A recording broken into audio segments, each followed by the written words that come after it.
In this video, I'm going to show you how to stop copy trade on gmgn. Now, before we begin, of course, you will need a gmgn account, and there's a link down below in the description as well as in the pinned comment, and if you sign up using my link, you will get a 30% discount on all trading fees forever, so make sure you check that out.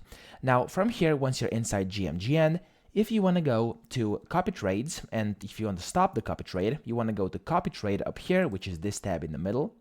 And from here, of course, you first must have some active copy trades. So, of course, if you've clicked create copy trade over here, you have to type in or paste in the wallet address and then basically set all these parameters over here. And then you want to press confirm and your copy trade will be active. But if you want to stop it, here's how you can do it. So there's no really listings of any wallets which I'm tracking over here.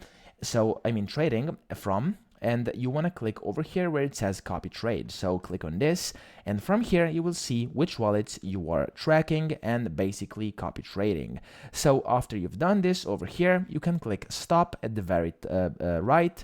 And when you click stop, it will say success, and you have successfully stopped copy trading from that address.